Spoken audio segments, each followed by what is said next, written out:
Women's equality has always been important at Zions Bank, and it's been a top priority since our inception. The bank opened its doors 150 years ago almost, in 1873, when 5 of the first 15 depositors listed on the original ledger were women, and another was an organization for women.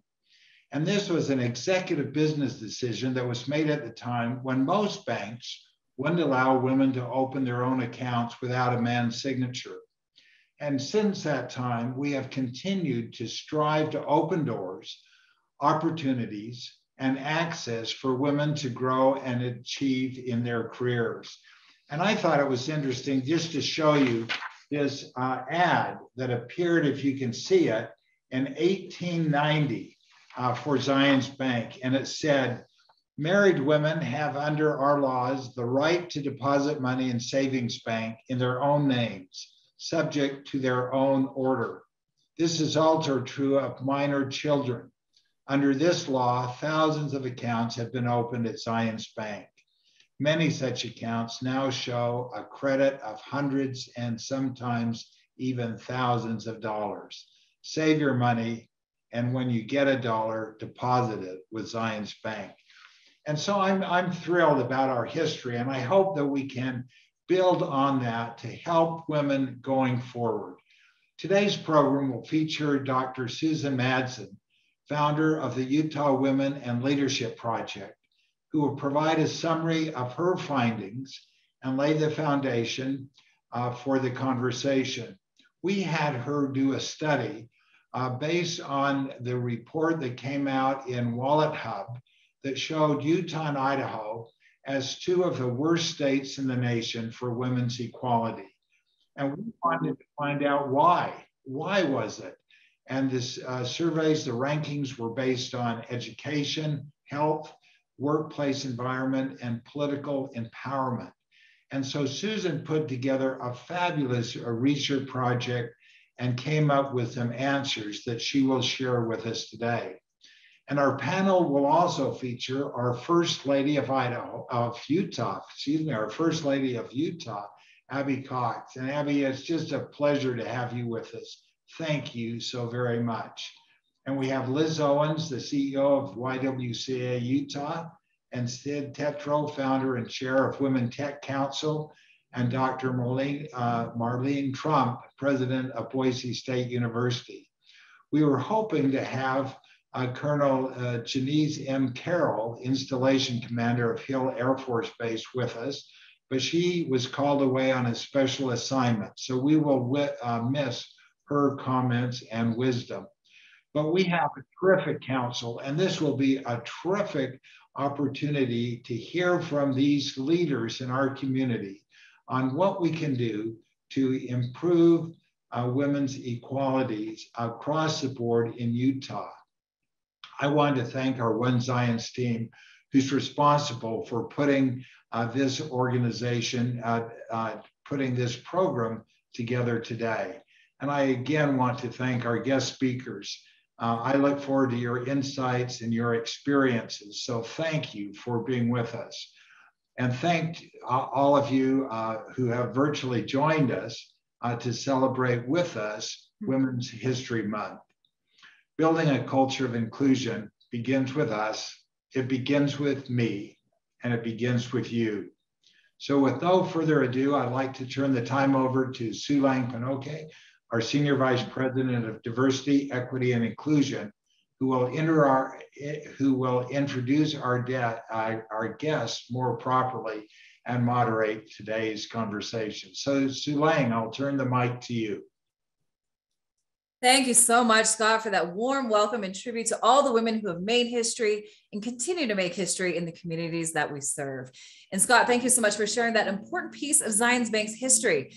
When I first learned that Zions Bank allowed women to open their own bank accounts in 1873, I was like, what? We need to shout this from the rooftops. That is what I call forward thinking. It would be nearly a century later before federal legislation was passed giving all women in this country the right to open their own bank account without a man's signature.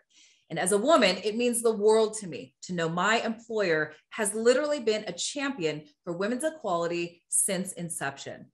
On the topic of the history of women and money, I want to take a moment to honor and acknowledge a visionary leader and American icon, Justice Ruth Bader Ginsburg, AKA RBG.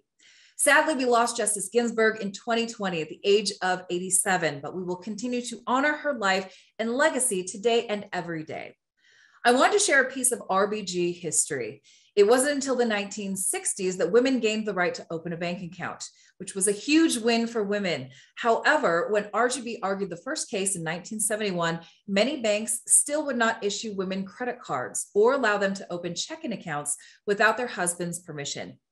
Additionally, women couldn't obtain a mortgage or get a business loan without a male cosigner. Now, the question before us is, what are we going to do with these pieces of history? Fortunately, because of women like Justice Ginsburg, we as women no longer face these barriers. So the question I want to plant in the minds of all the women in our audience today is, what are you going to do with the opportunities and access you have at your fingertips? Today, we come together to talk about solving for women's equality in the economic inclusion equation. As a bank, our role in the bigger picture of achieving true equality here in America is to build economic inclusion, because for far too long, certain segments of our population have been denied access and opportunity to fully participate in our economy. And one of those groups is women. It is my honor to introduce our power panel of power women leaders across our footprint to talk about ways in which we can all contribute to moving the needle on women's equality. I'd like to introduce Dr. Susan Madsen, founder of the Utah Women in Leadership Project. Our First Lady, Abby Cox, our beloved First Lady of Utah. Sid Tetro, Chairman, Founder, and President of Women Tech Council. Liz Owen, CEO of YWCA Utah, the first woman of color to serve in this role.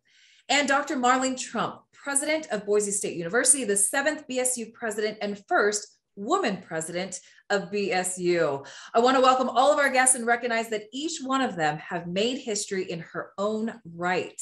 And if we were to read each of their bios today, it would take the full 90 minutes. So we're going to forgo that and encourage you all to Google each of them and instead invite each of our guests to share an opening statement. I've asked each of our guests to fill in the blank. My role in solving for women's equality is ... So I'm going to turn the time over to our panelists, and let's start with Dr. Madsen and her opening statement. Thank you so much. Great to be here. My role really is, it won't be a surprise to many of you that know about my work, is to do research and present data to raise awareness and really to educate the public broadly on all of the different elements related to women's equality and equity and women in general. Thank you so much. Okay, let's jump to First Lady Cox. Yes, my role is been very traditional, and I think it's a voice that also is powerful. But really, education is a huge part of my passion, and so my role for solving women's equality is getting upstream of the problem. I advocate for educators and education, starting in early childhood and going beyond. We are making every space one that girls can thrive. Educators can and do change the perception girls have of their own abilities and their sense of self as a leader. Thank you so much. Let's jump to Sid. Absolutely. When I think about my role in solving women's equality, it's really to accelerate change. And when I think about this, I realize that one of the most important things we can do is to lift others. I think there is an infinite number of seats at the table. And one of the most important things that we can do is create visibility and opportunities at an accelerated rate of change. And as Scott just said, I too believe this starts with us as individuals, the ability for us to lift those other people along, bring them very quickly, and also expect that every other person around that metaphorical table is bringing someone else. They're not just taking their seat at the table, they're doing it with other people and they're bringing them along, because we only accelerate change when we bring everyone along. And I really believe that that's one of my roles in solving the women's equality issues. Thank you so much.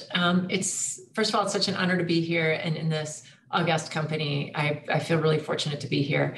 And I also feel really fortunate to be a university president, because the way that I'm helping to solve for women's equality in the economic equation is to ensure that women have the opportunity to get the education that will allow them to make their mark in the world, and to be able to provide a model of what it looks like for women to lead is so exciting, and to engage our students in seeing the manifold opportunities they have across the curriculum and out in the community to make a difference. And so I just feel really fortunate to get to do this good work.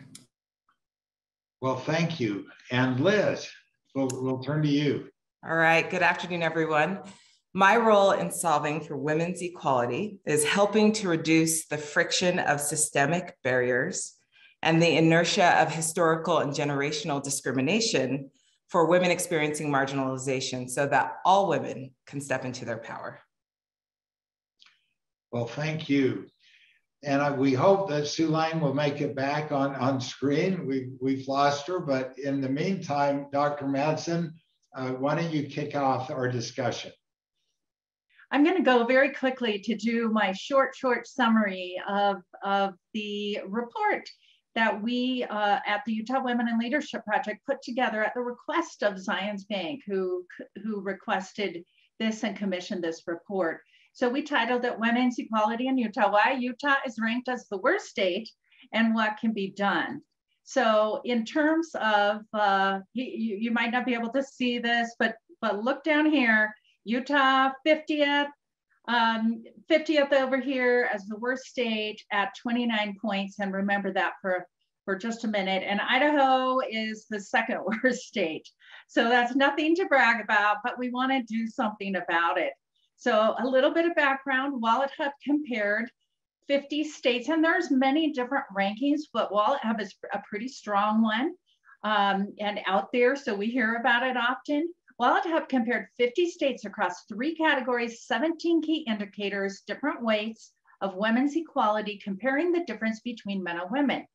And they determined each state's weighted average across all metrics to calculate its overall score.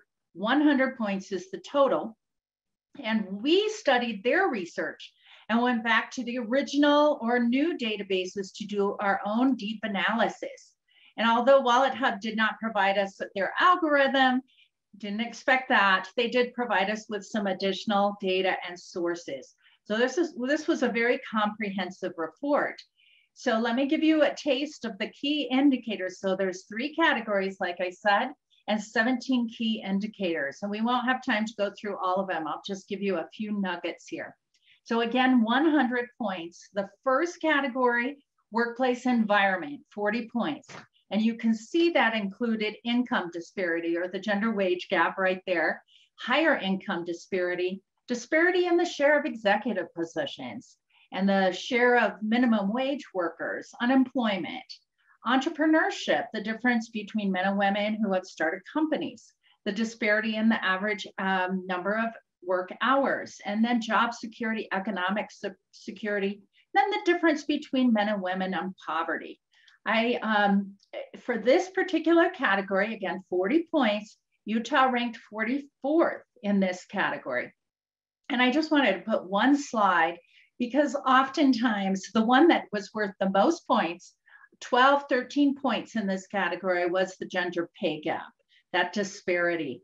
And just wanted to give you a couple pictures, because pretty much everything, all 17 really relate. The pay gap is very complex.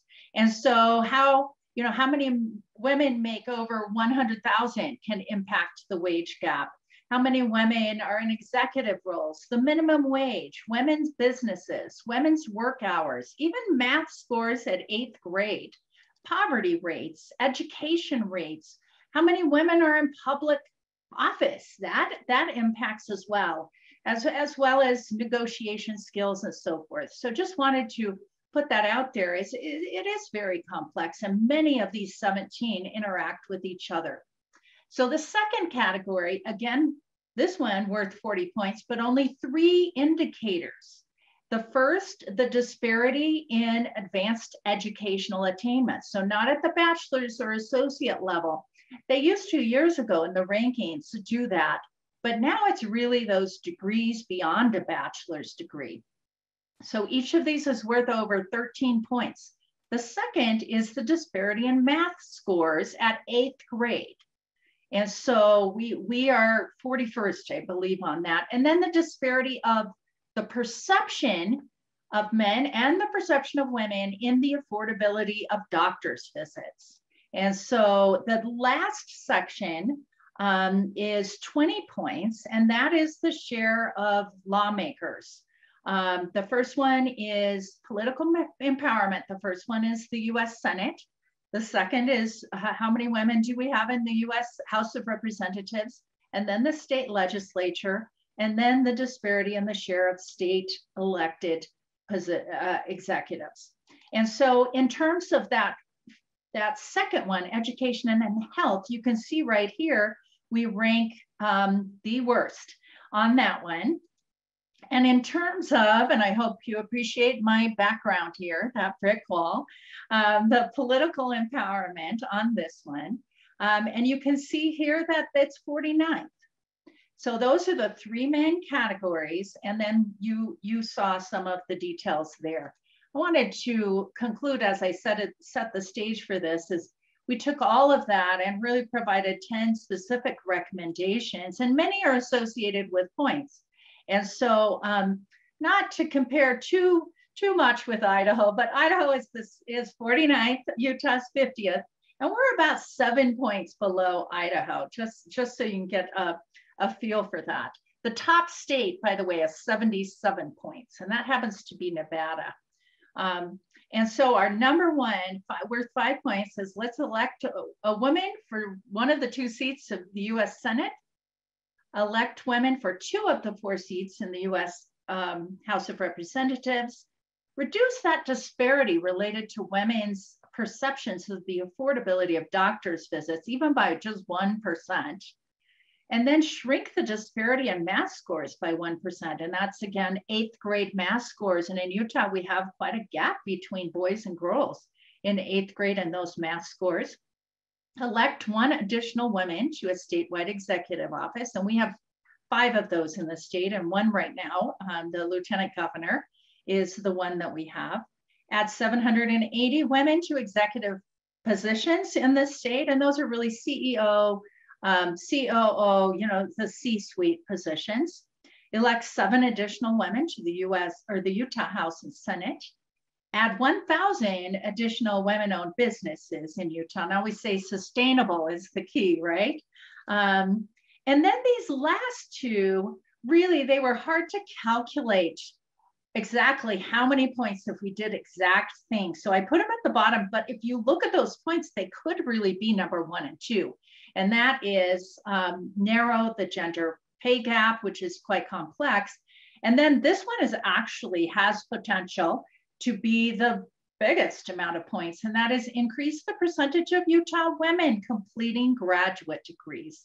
So overall, even though, this is one framework, one set of metrics, there are so many others, but this is one set. We may not agree that we need to work on every single metric, but it does support the fact that there are gender equity issues in the state of Utah. And we know that families, organizations, communities will be strengthened. So much research around this when there's more equity and equality for everyone.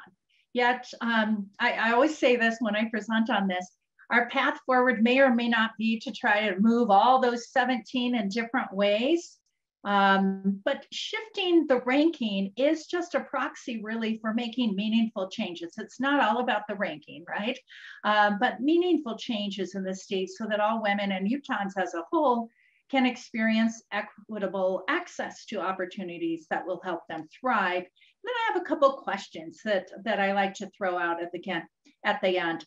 Can Utah create a unique path forward that will improve gender equity and equality while also respecting the circumstances and choices of women and families? And of course, I would say yes. The more complex question is, what might that distinctive path forward look like for us? So I'll stop sharing there. I've given you just a quick background. There's so much more, utwomen.org. If you get in there under our research and white papers, you'll be able to find the full report. But Sui Lang, back to you. Wow, thank you so much, Susan, for your amazing work on this front. Data and research are so important in doing this work and really kind of sets the foundation for how far we've come and where we need to go from here. So thank you so much for that summary. Now, recognizing that the study and research is organized into 3 focus areas: education, corporate culture, and government and politics. That is how we've organized today's conversation. So let's get to it. And I'm just going to invite all of our panelists to unmute themselves. We're just going to have a raw, open, candid conversation about these topics. And starting with education, where do we stand on women's equality? I'd like to examine K through 12 and then hit higher education. So anyone that wants to jump in there, where do we stand on women's equality? Maybe I should start since this is my field. Yes, awesome. I'll share a brief story. When I was in the 6th grade, I loved school. I've always loved school. I actually asked the question when I was in college, how can I stay here forever? I did it. Awesome. I'm still here. I loved going to school. I loved my teacher. I had a great relationship with her. And we were doing an end of the year exercise called math races, where we were seated in a little semicircle and she'd write a problem on the board and then we would all try to solve for it. And I kept winning the math race. And I was seated next to a young man who was really, really talented in math. And as we'd done 5 or 6 of these, the teacher leaned forward and said, "Marlene, are you cheating off of Tracy's paper?" Mm.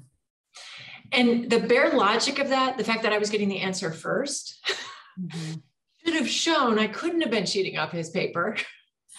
But it was so unfathomable to her that a girl could be beating a boy in math. And it really changed my own personal perceptions of what I could do in math. And it affected my academic career from that point forward. My grades slid in math, even though I had been doing really, really well in math classes prior to that. And it took until I was in college and I was a pre-med student for me. And I started tutoring calculus. And people would say to me, "Wow, you really understand this," to shift my thinking again back from what had happened in those early days. And it was one comment from a teacher that I had a great relationship that affected me for such a long period of time. And I think that we often don't understand and recognize the ways in which, even when there have been studies that have been done, where even when the teachers were aware that they were being assessed to see if they treated boys and girls differently, they still treated boys and girls differently. And in ways that are very stereotypical. If a girl asked for help, they would do the work for her. If a boy asked for help, they would coach the boy and encourage him to do the work. And so we saw them giving girls roots and boys wings. And so we know that's happening. What's happening in higher ed right now, and I think, things are certainly changing. It wouldn't have been possible not too long ago for me to sit in this office. So I feel that it's an extraordinary privilege to be at this point in our country's history where I can be here. But that doesn't mean there aren't still struggles. And right now, women in most places in the country exceed men in undergraduate education. And so we've got more female students than male students in most places around the country. But women tend to cluster, as do people of color, tend to cluster in lower wage fields and often service fields.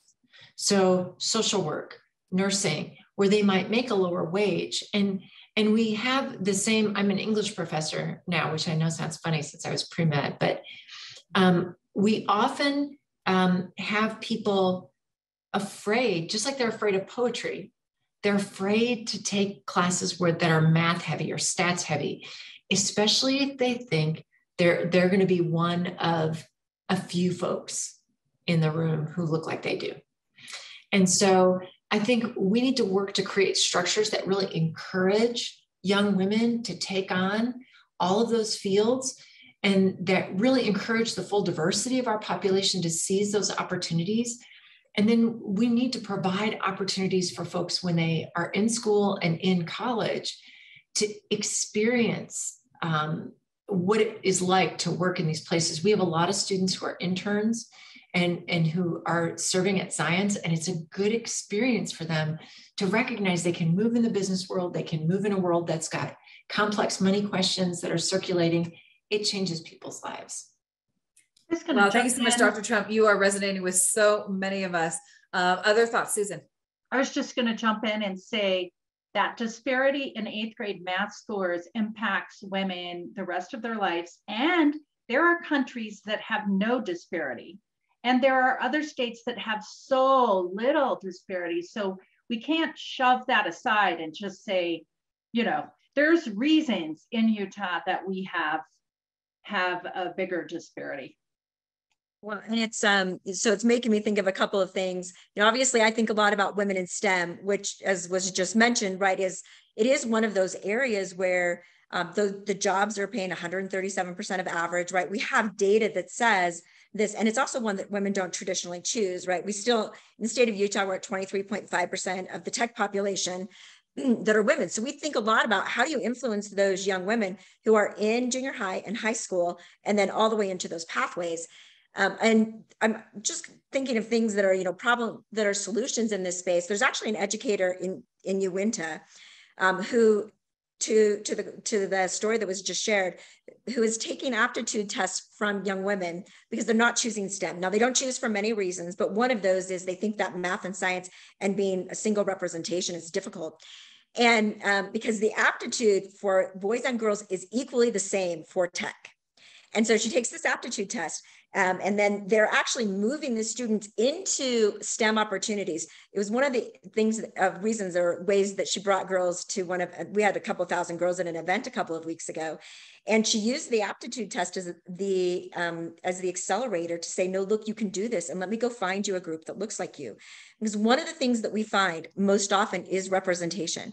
Young women, especially in jobs going into tech fields or things where there is high disparity between the genders, they don't know anyone who looks like them. They don't have any role models. And so they don't choose because they don't know the domain. They don't choose because they don't know that someone like them could do it. And so there was a girl who stopped me when I was at the event. And she's like, I came to this event 8 years ago. I was going to choose, you know, a humanities major. That's what I was going to do. And she said, I came to this event and I saw a woman on stage who was a rocket scientist. And I heard her story and I said, that woman could be me. And she will graduate with her civil engineering degree in a year from a university. And I've often reflected over the last couple of weeks on that, because that's what we have to do. We have to create representation. We have to create exposure for those girls who are sitting in the seats because they don't see it today. And it takes a long time to change. So to accelerate change, you have to put them in front of them, and then you have to create that. And then you have to have these great educators who are looking at this. There was another educator who's from Alpine School District. His entire master's thesis is on increasing the number of girls in STEM. And he's an educator in the junior high. Right? Those people are making a monumental difference, and we need to recognize that and then take those practices and just move them through the entire education system, and then give them those role models and mentors, because we're seeing the difference when the girls have that access. And that's what really becomes the catalyst for change. The curriculum's there. It's the difference in the people who show up. Mm-hmm. Love that so much. Models matter, mentors matter. Abby, additional thoughts? Yeah, I mean, I guess I would just add, you know, my voice to what they're saying is for me, it's upstream. For me, it's those powerful stories of encouragement or discouragement in early childhood is huge. So I would say, like, I think our biggest tool is to really train teachers in this space so that they know. I mean, you can say, yeah, you're watching them, you know, and they're still not being equitable, but have we given them the tools? Have we given them the data to show exactly, you know, we have to model, this is how you respond to a girl who, you know, is doing well, or, you know, or that you want to encourage, or, you know, whatever that looks like. And then the other thing I would say too is not to forget rural Utah. got my little tractor back here, always remembering rural Utah and knowing that the disparities are probably even a little worse there because again, maybe some of these traditions that have been set in for a very long time are not being reached, and they don't have the opportunities to see somebody that looks like them in a tech field. I mean, sometimes they don't even know what a tech field is. They don't know what that means for them. And being able, one of the really cool things that we've seen in our private sector, in the tech sector, is we're having people adopt a rural school or a Title I school or whatever it is. A company can go in, help provide some of these. They can send women in to, from their company to say, look what I'm doing. These are the things I'm doing. This is something you can do. Again, if you can see it, it's really powerful. And I think just getting to those marginalized communities throughout our state to let them have those opportunities as well. Sometimes we kind of forget about our marginal opportunities for marginal groups in the marginalized groups in the state.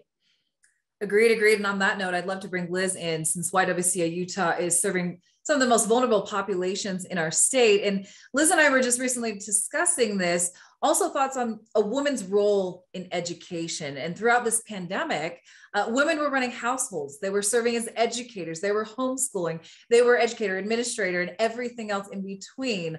So tell us about how that impacted the populations that your organization serves. Yeah, thanks, Ling. So I think coming from the perspective of the work in the community that we serve here, in terms of access to higher education for women in general, one of the things that we see on a day-to-day basis is access to childcare. And I think that there are two pieces to that. One of which is being able to access childcare, and the other is the childcare sector, which is disproportionately an underpaid and undervalued sector, as well as it's overrepresented by women, and particularly women of color who work as teachers. And so access to childcare in terms of access to higher education, I think that they go hand in hand, especially as Susan talked about in her presentation, access to advanced higher education, because I think, and this is anecdotal, but for many women who are at the place in their career, or for at least some women who are at a place in their educational career to go on into a postgraduate degree, they may be at a place where they're also starting families or have started families. And they're having to make a choice between how much they can engage in education, work, and also taking care of their children. I think the other side is we have 100 kids who come here every day to access early education. So there's definitely an element of the way in which the early education teachers also engage with them, but also how important it is for that work to start before kindergarten, before K through 12, because a lot of our children, what they really need is support and help in maintaining and meeting developmental milestones from toddlers and all through to pre-K, to really prepare them for kindergarten and on. And that foundation of learning, of being able to enter kindergarten, knowing your ABCs or how to count, is really critical for the rest of your educational journey. Thank you so much for that. Let's jump to kind of the leadership disparities within the education space. I think it's very, very well known, overwhelming majority of educators identify as female. But if we look at executive level positions within educational institutions, it looks vastly different. Any thoughts there? I wanted to mention, and Liz brought this up, a couple of things real quick, but one of them is that there are only 7 states in the United States that actually more men have graduate degrees than women. So it's really interesting. But I was giving a speech, I won't tell you where, about, and brought this up about graduate degrees. And I had a lot of college student young women tell me they felt really shamed to even talk about or think about in the state of Utah, even thinking about getting graduate degrees. They felt that like that was wrong and people judged them. And that moves right into your question. If we don't have more women with graduate degrees, they're not going to move into, you need a master's to be a principal. You need a master's at least to do these things. So So changing our culture to welcome any kind of educational level, not shaming people that stay home or do different things, but provide opportunities is one of the things that we need to do moving forward. And I would also say that the pandemic has created a catalyst of change in higher ed, right? So what we expect from higher ed, when I came through my undergraduate and master's, very different than where we're at today, because what the students are expecting is something different, and they want that education, but they also want the engagement and career. So I think we're actually at a really interesting inflection point for how we can do those things, how we can allow all types of the learners. We have people reentering the workforce, right? We have people at different stages of the educational process. And so we have this opportunity now to integrate what looks like a balanced life, because before everything was very siloed. My home life was siloed from my education and from my work. Today, we have to recognize, because it's your only way to have talent, all the aspects of individuals. I think if we can think about that in the education process, we can actually think about how you make change for that. I have the unique opportunity. I sit on the board of trustees at UVU, and President Tamina, right? She's one of our female presidents. And every conversation I feel like I'm in that school is about this conversation. All types of learners, they're coming from all, I can't remember the exact stat, but it's somewhere between like 28 and 36% of our students have families at the same time they're pursuing their education, right? And so it requires, I think, a very specific lens for how classes look, how you help people pay for that, how they balance the need to provide for their family at the same time they're getting education, because those are, I think, are the things that people are weighing. And I think now is the moment that we have to make those changes in higher ed, and we're seeing that happen. And so I think as we make our universities kind of think about this change, we can address that better than we've ever been able to before. And that's a pretty powerful point to be. We just all have to do the work. It's heavy work to go move into that space, but we can do it. We probably couldn't have done it 3 years ago, but we can do it now. Agreed. There's so many lessons that we have learned coming out of the pandemic. And still, there's so many social and cultural barriers that women face to advancement in higher education, in their careers, and so forth. So I'm super, super excited to transition into the next bucket or focus area, which is workplace environment and corporate culture. And we're going to have fun with this. I want to recognize the seriousness of corporate culture and some of the sexism that women experience in corporate America, while also, making light of it. Sometimes, this can be a coping mechanism, or it's just so crazy, some of the things that we experience, you have to laugh at it. I want to note the Utah Women in Leadership Project just released a report titled Sexist Comments, and they interviewed, Susan, do you want to provide some background on this? They interviewed hundreds of women on different comments that they had heard from male colleagues in the workplace, and published this report. So Susan, a little bit background on that. Five reports. And we thought it was going to be 100 or 200 women, and 850 women gave us over, more than one comment, and lots of details, like, was it in a political setting? Was it this? What was the age of the person? What was the gender of the person? And overall, we collected 1,750 sexist comments. Wow. And they emerged into 4 categories. And we were going to do one brief, but we needed to really lay out, like, here, example after example. So you're going to read some of those. Mm-hmm. So they're great. The whole set of 5 can really change the conversation. I would recommend some good discussions on all of those. Yes. And that's what I would love to foster here today. So what I'm going to do is read maybe 3 or 4 of these comments, and then I'm just going to throw it to the panel. Your immediate raw responses. Have you experienced something similar like this in the workplace before? And also, I want the audience to also ask yourselves these same questions, right? Have you experienced this in the male colleagues that are joining this call today? Does this sound like you? And if it does, let's have a conversation. And so let's just go ahead and dive right and see just what one happens. quick thing. 85% of the comments were from men, and 15% were from women or children. So women, there's a so interesting. From women to women. I'll just give you one quick example. I don't have it in front of me, but we had so many where women would say, well, I don't want to work full time because I don't want to leave my kids like you are. I love my kids too much. Mm-hmm. Yes, and actually that was one on my list here. So I'm going to start with just kind of general stereotypes. I'll start with these three. He said that women were too irrational and emotional to be good legislators and make the difficult decisions that needed to be made. Second quote, I overheard my supervisor tell the boss once that he wished they didn't have to hire any women as women just cause drama. Third quote, he said, if women weren't seducing men in the workplace, then these hashtag Me Too situations wouldn't be happening. So immediate thoughts on any of them. Besides blah. Sweet Lang, thank you. And Susan, thank you for doing all this incredible research. I really read the report with such interest. I think we're all facing so many of these challenges, and I could tell 100 stories about things that have happened over the course of my career, but I think there's something that's very soul crushing about a lot of these kinds of comments. There's a researcher who talks about it just as chilly climate.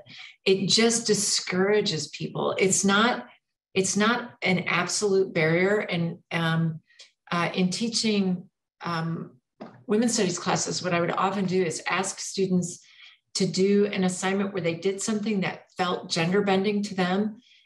It just had to be in the presence of one other person. It just had to be for 5 minutes, but 5 minutes is an awfully long time when you're violating some sort of social norm. And what inevitably, and I used this assignment over 30 years, inevitably what students came back and said was, I was so surprised at how deeply uncomfortable I felt, even just in that little tiny window of time.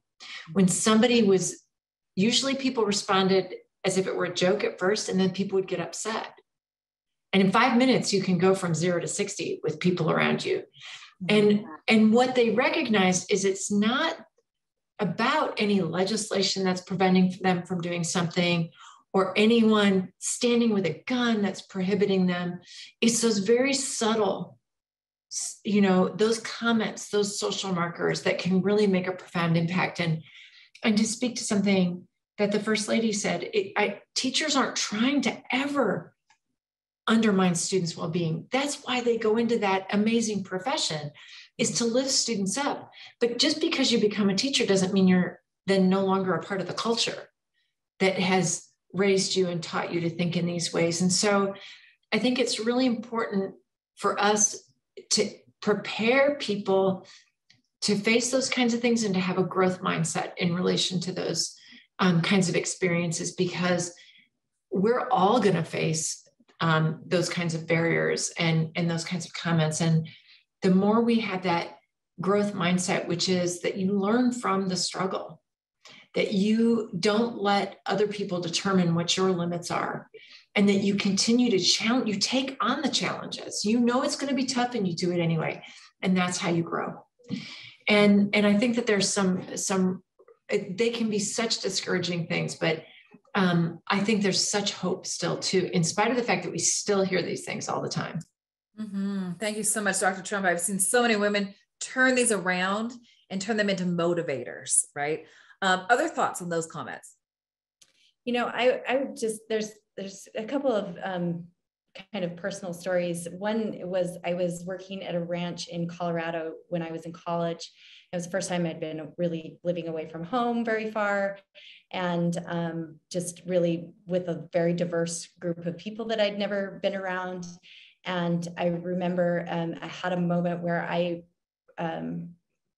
was the victim of sexual harassment, and didn't really, because I was so sheltered as a child that I didn't really recognize what it was when it happened. And honestly, it wasn't till years and years later, when the Me Too movement sort of was for, at the forefront, I really thought back, has this happened to me? And yes, it had. And I remembered that thought, and I remember that story, and I remember just being really ashamed, and I couldn't believe, I was so confused. And I remember at one point, I just remembered who I was, and I was like, no, that's not okay. And I told the person that it was not okay. And it was a really powerful moment for me to really know who I was, and really stand up for myself. But a little while ago, the second little story I want to say is that when Spencer was the lieutenant governor and my husband Spencer was the lieutenant governor, he needed to hire a chief of staff. And he and I were having a conversation about it, who'd be good and who, it's pretty, it's a position that's really important. You really have to figure out, because work really closely together and figure out things, and you kind of got to have these thoughts and what can you do? And he was throwing out a few names, and I said, what about Kirsten Rapley? She'd been in the governor's office. She's been part of the communications team. And I said, what about her? And he's like, I don't think we've ever had a woman as a chief of staff before for a lieutenant governor or governor. And I said, well, is there a problem? Is there a reason not to? And he said, no, there's not. And anyway, he ended up hiring her, and she's been fantastic. And now she's my chief of staff. She's the director of my initiatives. And I think the point is for the culture to be also women elevating women, mm-hmm. and women having that really powerful voice to say, actually, she would be amazing at this, and I need her here, and we need her voice in this room. And I think that's that cultural shift to just start thinking about it differently, and women making sure that women have opportunities. Mm-hmm. Thank you so much, Abby. And as I'm thinking of the political arena, that is very much a concern of a lot of men in positions of power, is because perception can be reality, right? And any perception of impropriety within your team could be political suicide. And so I've literally heard a lot of male colleagues talk about, that concern, whether hiring for positions that are close to you, and the concern of hiring a woman, but thank goodness there are leaders like Governor Cox who are willing to take that chance, and not even really a chance, right? I mean, he hired the best person for the job, right?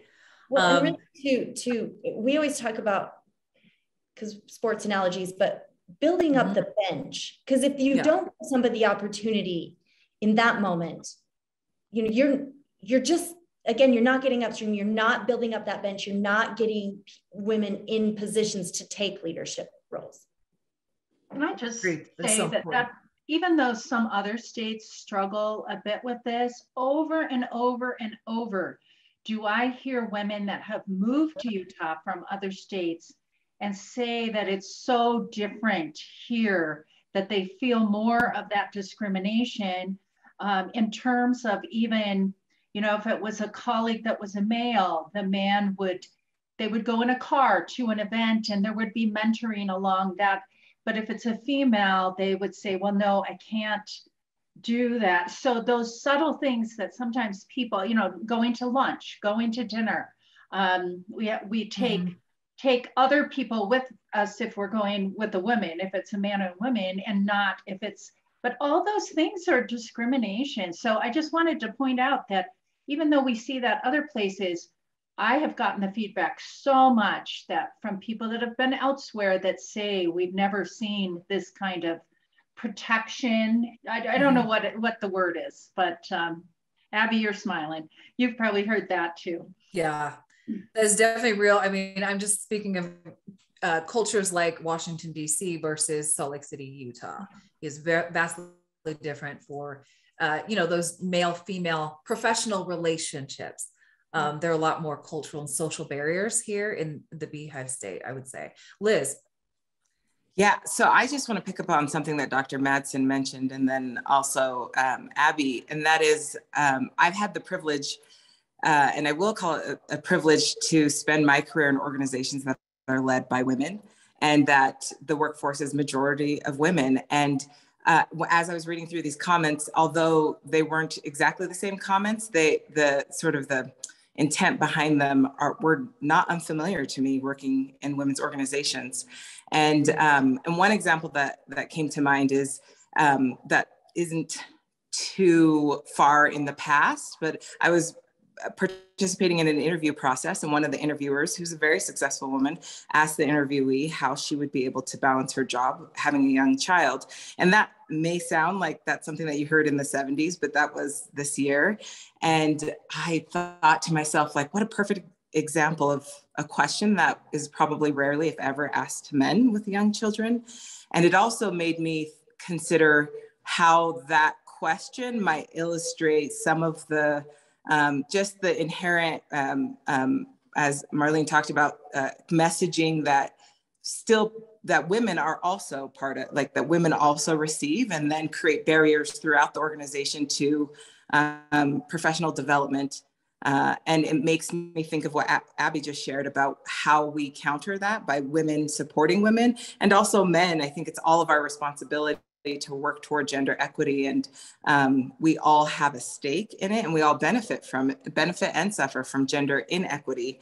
And when women are centered in policies in the workplace, like leave policies, flexible working, parental leave, men also benefit because they also get parental leave and flexible working. And I think that families and communities benefit as a whole. But I just really wanted to highlight that I know a lot of these comments seem to be coming from men, and as Dr. Madsen said, it was 85%. My experience is also that it's women's minds that also, there are women's minds who also need to be changed, because we all live in this culture, in this community, and we've all received those messaging, the same sorts of messaging of what women are capable of, and whether or not they should have young kids at home and a career. So I just wanted to add that to the conversation.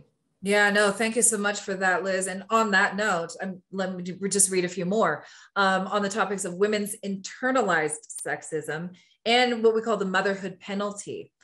A friend said, "I would never allow a stranger to raise my kids and send them to daycare. You are choosing to abandon your kids every time you go to work." Next quote, she asked me who would be watching my baby and whether or not my husband was supportive of me running for office. I got asked this question all the time by women. Next quote, I mentioned that I was leaving to go to Haiti to do some humanitarian work. She said, "I'd love to go to other countries like you, but I love my children too much to leave them." On the motherhood penalty, when I was pregnant, I heard this comment from a manager regarding maternity leave. "Man, I wish I could take a 4-month paid vacation." And as a mother, I don't know any mother with a newborn that would describe the first 4 months of motherhood as a paid vacation. In fact, I think they would more or less describe going back to work as the vacation. And then the last one, when I was negotiating an increase in pay, my male boss told me that we weren't sure they wanted to invest in me because I could get pregnant at any time.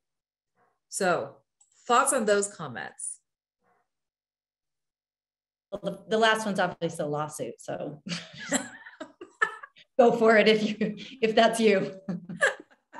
Note to all the HR folks on the call. That's right.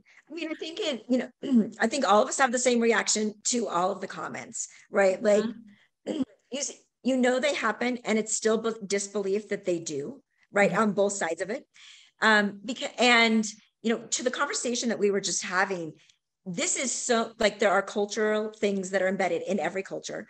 And I think everyone would agree that we've all been on the side where there have been hurtful comments said to us, right, that have created thoughts.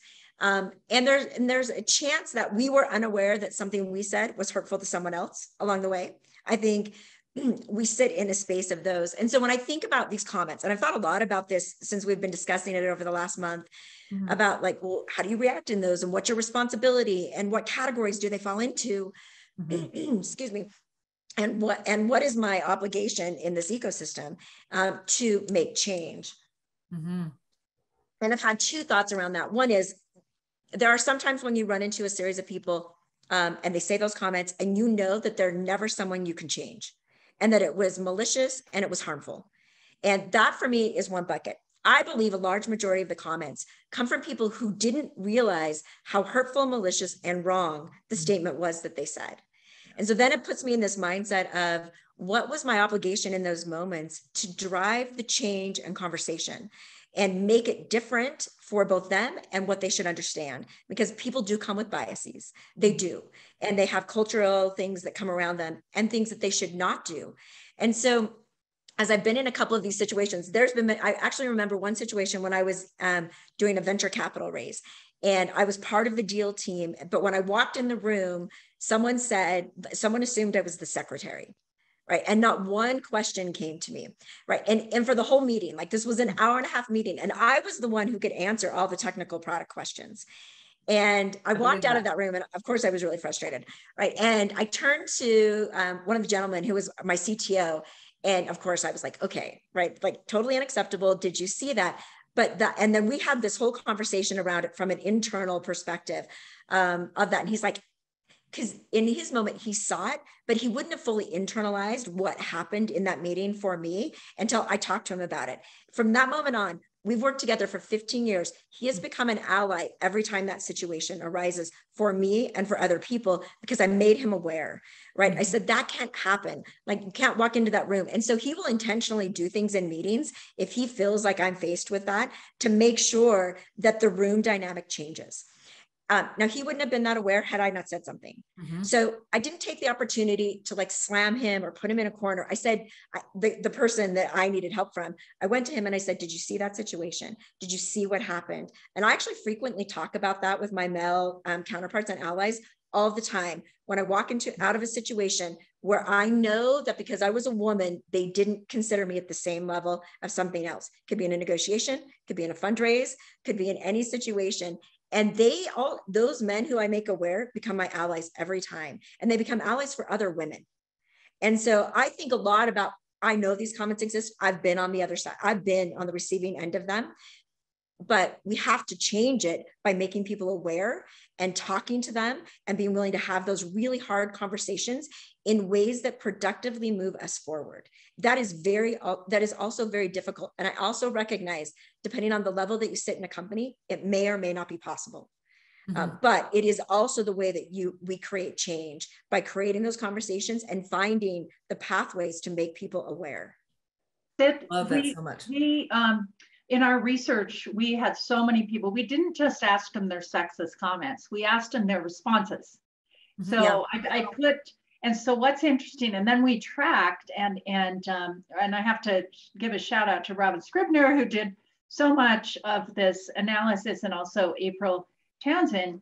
But what you're saying, the education, if they're at all remotely want to listen, that education, and even from an appropriate, like a positive thing, like I don't know if you know, because I know you would be respectful, but here's how it looks, you know.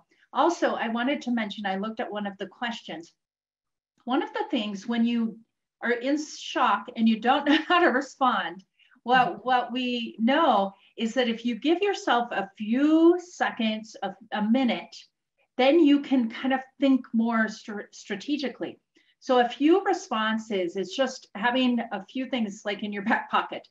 One women have told us, they just say, ouch, like just like hang it there, or say, why did you say that? Like, tell me more about why you said it that way, which buys us just a little bit of time. But people, our categories real quick, I'm looking over to my report. Direct responses, no response. Oh, so many, hundreds had no response. Internal afterthoughts, like I should have said this, I should have said this.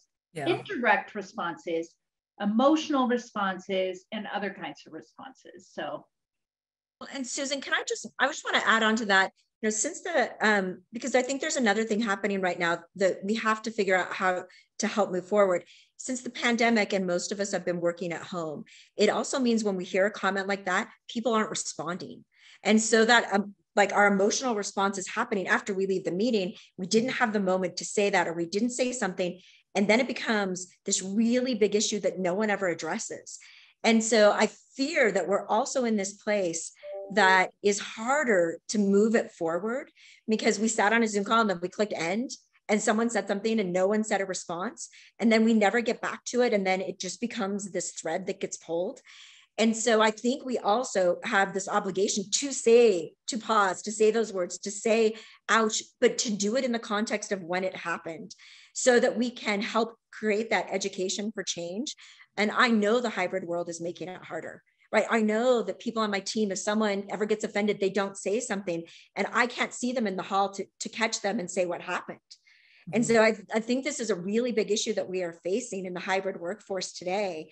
It's creating loyalty issues, it's creating culture issues, it's creating gaps that potentially set us back from where we were trying to be before this. And so I think it's going to take some real solutions and some real intention to make a difference.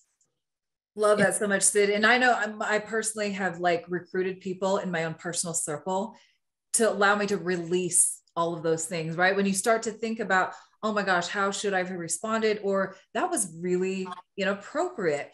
Keeping that inside of yourself can really take a toll on your mental health and psyche. And so finding safe places, social circles where you can release that is so important. Dr. Trump. Thank you so much. I want to, there's so many things that people have said that are so insightful and smart the whole time we've been talking. I'm just so grateful to be a part of this conversation, but I wanted to mention something that I think we've alluded to and not talked about, and that's this notion of presumed incompetence. There's a lot of research that when women walk into the room, as a part of an initiative, as a leader, as a person who's working on a project, that there's a presumed incompetence, and we have to fight our way to demonstrate that we actually have the competence to do the job that we do. And I think that puts a different burden on women than it does. And that's especially true for women of color, but it puts a different burden on them. They have to demonstrate their competence. And I really resonate with what Sid was saying about making allies. And I like Susan's, have in your back pocket something that you might say if you hear one of those things, because often in the moment we're so shocked, we don't know what to say. And a friend of mine suggested to me to always say, wow, because that makes someone stop and think. It makes someone stop and think. And it's not associated with a particular kind of emotional affect, because women can be pegged as being too sensitive, or right.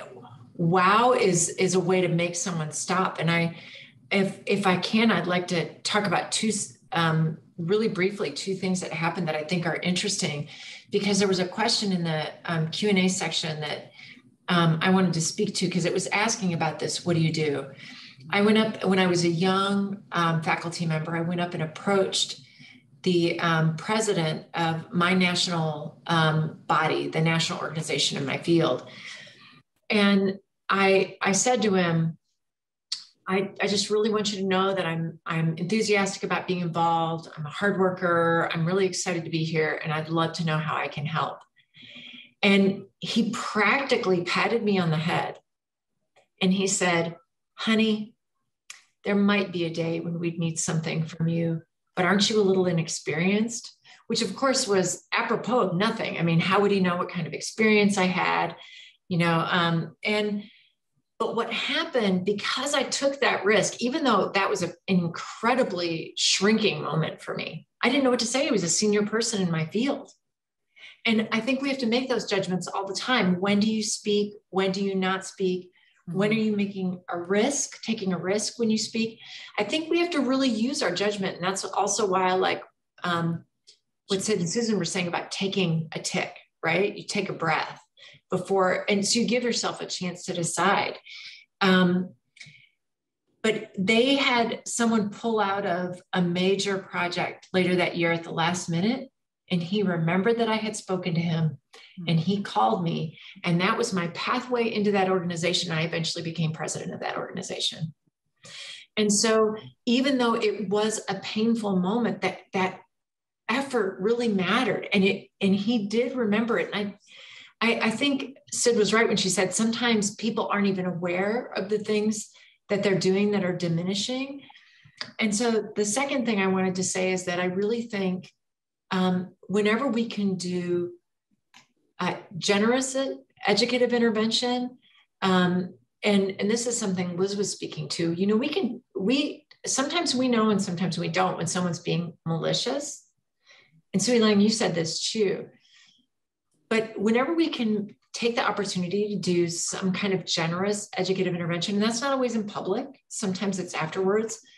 I had a colleague once who I had run a project, and he wanted desperately to take the shine from that project. And so he had invited a bunch of really powerful people, and he'd asked me to present on the project. And when I stood up to present, he started to get anxious because there were too many people that were important people that were looking at what I had done. And so he literally stood up and said, Marlene, we can sit down now. Like it was elementary school, and he was talking to a kid. And I didn't say anything in that moment. I thought about it, and I was already a very senior leader at that time, but I thought about it as I drove back to my office. And when I got back to my office, I wrote him a long email and explained why it bothered me. And he instantly responded, and he became one of my great allies after that. And so I think you really want to use your fingertips to sense the situation that you're in, because you don't want to undermine your future. But sometimes I think you have to be bold, and it depends on you too. But I think you have to make a lot of judgment calls and talk with your mentors and get connected, because I think we can make a difference in our own workplace for others, not just for ourselves. Mm-hmm. Wow, love all of that, Liz. Yeah, I actually just wanted to underline really a similar point as Marlene, in that the way in which any given person responds, I mean, there are power dynamics at play, of course, and potential consequences. And those power dynamics are both formal organizationally, and also social. And so the way that we engage really is impacted by all of those dynamics in the space. And I know as a woman of color, those all come into play in how I might respond and how I might assume that my response is received. So that all comes into play. And what I really liked about Dr. Madsen, Sid, and Marlene's examples, and yours, Sui Ling, about having a group to go to, is that these are all other strategies. Sid didn't say in the middle of the boardroom meeting, that wasn't the moment that she chose. She really strategized, and after the meeting, she talked to her CTO, as she shared. And Sui Ling, you go to a group of women, and you have that kind of, as Marlene was talking about, that reflection, that shared reflection, and thinking about what is the right strategy for you, that also feels safe. I mean, I think there's an element of, especially when you're challenging people who have more power than you, both in the organization and otherwise, that you need to make sure that you are not undermining your own success, as Marlene said. Wow, beautifully stated. I just want to acknowledge all the women who, what's required of us, right? To just simply perform and do our jobs in the workplace. The mental capacity, the mental resilience, the processing, delineating, all of those things that we have to do can be exhausting over time, right? But in turn, they make us better leaders. And so I love hearing all these examples of women turning those types of situations around. If you were experiencing a sexist comment or situation or scenario, you turn it around, right? And turn it into a learning moment. So I encourage everyone who is listening today to strive to do the same. In the interest of time, we're going to jump to political empowerment. My favorite topic, Dr. Madsen. Can I just say one other quick thing? There was a really important question in here, and I won't take too long, but someone asked me about race and ethnicity. We actually collected that and have some of that in our briefs.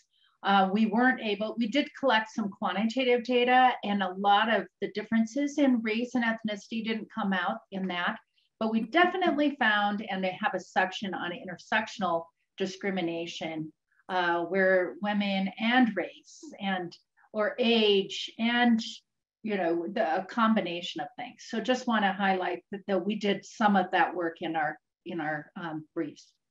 Thank you so much, Susan. And I'd love to hear how Liz feels about this, but for me as a woman of color, it's always all of it, right? I would say race definitely first, right? I experienced race first, then gender, and then political affiliation. Liz, any thoughts there? Yeah, I would just agree. My experience of of being a woman and my experience of gender is absolutely impacted by race, and my experience of my race is impacted by gender. And so when, when we're talking about comments, there are comments that may look sexist on the face of it, but that clearly have a specific racial undertone that I can hear. And so when I talk about dynamics, that it's often, and addressing someone else's perhaps unconscious bias that I'm hearing. I mean, it is often just a different kind of situation to navigate, because I both hear the sexist comment, but the specifically sexist comment about Black women or women of color. That and when we talk about kind of educating and teaching, sometimes that feels overwhelming, because the starting point of teaching someone about the impact of that is kind of often feels like, well, let me go back. Let me start at the beginning. And actually, if I start at the beginning, we need a lot of time together, maybe years together. And so finding that place in terms of how I navigate a response is pretty specific. Mm-hmm. Yes, and robust, complex, everything. Thanks so much for that. So on the topic of politics, and this is the first kind of general question, why is gender equity and political representation important? Now, that may seem obvious to many of us here on the call, but it's not necessarily obvious to a lot of people in the political arena. So why is that important? Gender equity and political representation. Well, I think we should just go to the quote of, right, like women have to be in every room where decisions are being made, right? Like we are making right policy decisions that affect equally men and women. Yeah. And we have to have that representation because of that. Like women have to be in that room. And all of those diverse voices around the table help make better policy, right? They help drive the change. They help bring that different lens to all the things we're talking about today, right? Whether it's education from all the way down to early education before they get in school, right? All the things about childcare, all of the things that affect the conversations, like Liz was just saying, women, and we need diverse voices, people of color, we need them around the table. They're required to be in those rooms. That's why it's so important. We don't create change for everyone unless we address policies. Love that. And what do you guys say to people when they're like, well, it's just about voting for the best qualified candidate? It's not about gender. Yeah, that's right. There's all great qualified candidates. There's so much research. I'm not going to give it all to you, but there's so much research that it does matter at every level, whether it's school boards, and some school boards have, there's, I think, one in the state that has no men, and I would say get a man on, you like the mix, but at any level, including our state legislature. And I'll just tell you one quick thing, and I've said this at lots of speeches, but there's been some research on the state legislatures, and the state legislatures in the United States that have more women allocate funding differently than states like Utah that have less. More to K through 12 education, more to healthcare, more to funding to help prevent and sexual assault and domestic violence and homelessness and poverty. Anyway, it's really different. The research is very clear. Abby, your thoughts? Yeah, I've been in those rooms, a lot of rooms where the diversity is not what it should be, gender diversity and other forms of diversity, even to geographic diversity. We're always, the only rural voice in the room a lot of times. But I would just say, it's obvious that the best outcomes, we know this, Dr. Madsen, from just decades and decades of research around, getting the best outcomes. You have to have that diverse voice. If you don't, you will not have the best outcomes. And I've been in those rooms where you're just like, wait, have you thought, do you know what you're saying? Like they just have to have that other voice. And the other thing I will say is that women in the state legislatures, especially that I've seen, it's a lot of times women supporting women that's not happening. And I think that's a real problem in our political discourse. And the thing, and Dr. Madsen can talk to this, but what her research from me looking at her research has been, women have a really hard time jumping. I hate this. Like I've been in a spouse of a political figure for almost our entire marriage. Mm-hmm. And it's awful. And I'm not the candidate. Mm-hmm. And I'm not the official.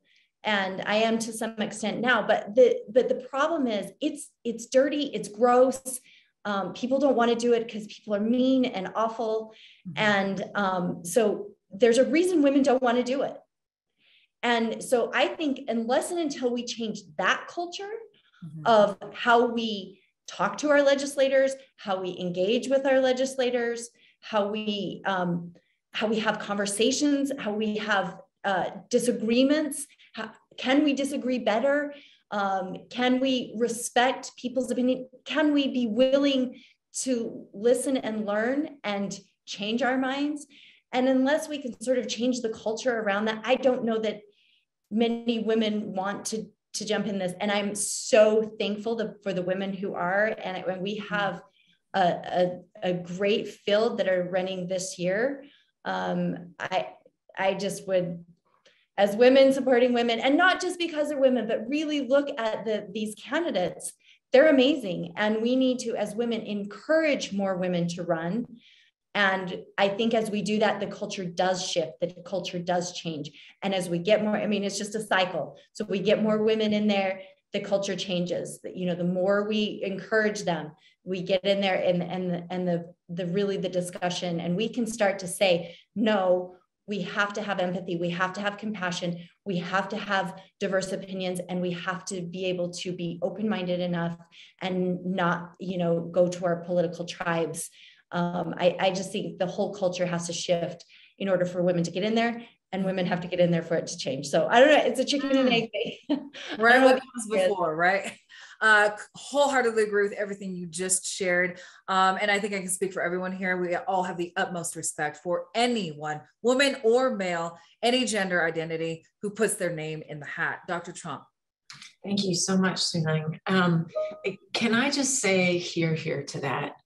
You know, I remember very keenly a moment in history where we were all interested in learning from each other and talking to each other. We didn't always agree, but that what was considered your greatest political asset was being able to talk to people who thought differently than you do. And right now we have just come so far apart from each other. And a big part of my work here in Idaho has been meeting with our legislators to help them understand why the work we're doing at the university shouldn't be something that they're distressed about, but that they're excited about because it opens up the future for the state. And that, you know, but there's been so much negative talk about higher education. And I want to speak to this issue of diverse team, Sui-Ling, that you brought up. One of the most powerful pieces of evidence I've ever seen is that there was a massive study done of STEM field research. And the reason this is relevant, and let me make a shout out to someone who put a question about this in the humanities, in the Q&A about humanities. I'm a PhD in English, and I think you start with humanities, you go anywhere. So let me just say that. It's just that women have traditionally not been. That's totally fair. That's totally fair. And that's why I think we've talked so much about ensuring that women have access to STEM. But this was a study on STEM publications. And the reason that's so relevant is with STEM fields, often you can determine the quality based on the outcomes, right? It's often very numeric driven. So you can assess the quality based on those outcomes. And they looked to see which writing was having the greatest influence. And the writing that had the greatest influence, the greatest impact, was the one that had the most diverse research teams in every case. And that was diverse in terms of gender. That was diverse in terms of race and ethnicity. That was diverse in terms of field background. That was diverse in terms of, you know, our First Lady talked about the difference between rural and urban communities. People think differently when they come from those backgrounds, and it challenges the way other people think. So the more diverse your team, the more you can bring people together who think differently. If they are working cooperatively, it literally changes your outcomes. It will make you think better. It will lead you to higher levels of achievement if you are willing to do the work to bring those diverse teams together. And so we've got the data that shows how profoundly it changes us all when we can learn from each other. Wow, Dr. Trump, you are describing diversity, equity, and inclusion at its most advanced levels: diversity of people, diversity of experience, and diversity of thought. That is what the formula for a high performance team. Wow. Okay, we are almost out of time, y'all. I knew this was going to happen. Dr. Madsen. Can I just say one thing? So 2 days ago, I met with a woman who works in Brussels at NATO. And so she was in Utah, had found me and wanted to meet. And we started talking about the research on peacekeeping tables. I mean, right now you think of Ukraine and Russia, and the research from the United Nations and other studies, even at that level, say that's part of our problem in this world, is because when you do have women, even one woman, but more women at the peacekeeping tables, treaties are made better, they last longer. I'm just putting that in because I just had that conversation a couple of days ago with someone from NATO who is over gender issues for NATO. So thought that would be interesting to pitch. Wow. Thank you so much, Dr. Madsen. Just want to know other issues within the political arena for women is confidence, fundraising, and also recognizing the difference between campaigning and governing. Vastly different skill sets, but would love to continue this conversation in another meeting and dive deeper into each of those topics. As we wrap up, I just want to give each of our speakers an opportunity to provide a closing statement. What would your main takeaway from today's conversation? We have discussed everything from education to corporate culture to the importance of having women serve in public office and playing a critical role in our policy making as a society. So just want to do a speed round here, and we'll start with Dr. Madsen. Closing remarks. I just want to make sure that we all continue to think about the two elements that I talk about often, and that is internal, like the internal struggles, the confidence, those kinds of things. We need to work on those. We need to provide opportunities to help girls and women have confidence. All of those things are important. And we need to work on those external barriers of systems, of processes, and they're all over. The more that you understand, the more you see. So it's not all about women's choices or different things over there. We need to do that. But we have so much to work to do in the state of Utah to really understand and change the practices and systems and opportunities and access. So we've got work to do, but I want women to lean in and allies to lean in to really step it up and move the needle faster than we've ever moved before. Love that so much. First Lady Cox. Yeah, I'll go back to upstream. My education background is in early childhood special education. So I always look to what we can do with our youth, with our young children. I think that's where we start. I think this is the way we get upstream. This is the way we change things. I'm telling you, these kids are so much better at it than we are. And they're gonna change the world. And if we just give them those opportunities and let them go, we're gonna be so impressed with what they make this world. So super excited to continue to work in this work with all of you all. Agreed. This next generation, watch out, world. They're amazing. Sid. I think I think it's a common theme, right? There's lots of so many great examples from everyone here, and everything is about accelerating change, right? Recognizing that we have a ton of work to do. It's disheartening that we still live in a world where comments like we talked about are made today, right? And even as Liz said, right, that there's so many facets that are coming at you that you have to make a decision about how you respond. And I think that it is the greatest thing that we can do that is in all of our control is figuring out how to move it forward, to be advocates for each other, to rally behind those male allies that we have, because it will take all of us together. This problem is actually not just solved by women talking to women. This problem is solved across lines. This problem is solved by the collective conversation across everything. We want every person to feel empowered. We want every person to have the opportunities. You know, opportunity, there is not a limited opportunity. There is a limit to accessibility. And we only like break those barriers down when we lean in whatever the realm that we're sitting in to make an impactful difference. Like I listen to every one of the women who are here, and I can hear in what you're doing, the change you're making in the ecosystems that you work in.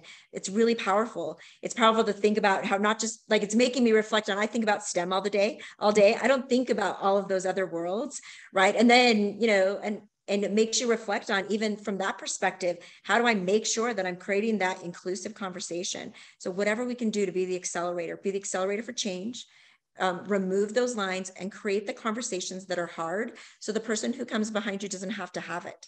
Someone already made someone aware, like, because not everyone will be in the situation because of the power dynamics to say something. But there's many people who can. And I think that that is sometimes a hard responsibility to remember. And I totally get, Liz, some of those things are really overwhelming, right? They take time. We also don't want that. So let's just do those small things every day that make it better for all the people around us. Wow, so inspiring. Thank you so much, Sid. Dr. Trump. Thank you. I think what I want to say to the folks who are gathered here is that every single thing you do to begin to move this needle makes a difference. Our basketball team played in the NCAA tournament, and I heard from a student that I taught 20 years ago who was the only man in a women's studies class I was teaching on maternity.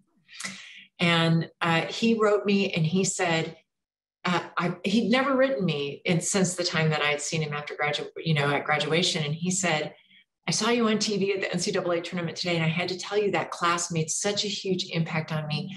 It made me a different parent. It made me a different spouse. And he said, I came to think differently about the women I worked with. And every little thing you do, you're planting seeds that help shape a better future for our children. Thank you so much, Dr. Trump. And Liz. I loved and learned from everybody on this panel, so I'm really honored to be here with you all. I think I would just lift up a theme that I've heard going around from all the panelists, and that is that difference matters, and and when we can see difference and celebrate it and honor it, then when it's all at a diverse table, it makes us stronger as a community. And so I think walking away, I hope that we see the differences in each other as our strength together. Thank you so much, Liz. I just want to thank everybody that joined today's conversation and also express our gratitude to our male allies.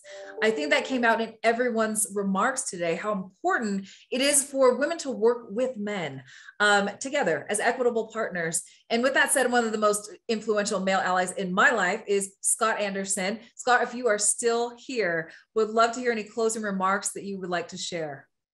Well, thank you. I am here and I have benefited greatly from this discussion. And again, I want to thank each of our guests for being with us and for their comments.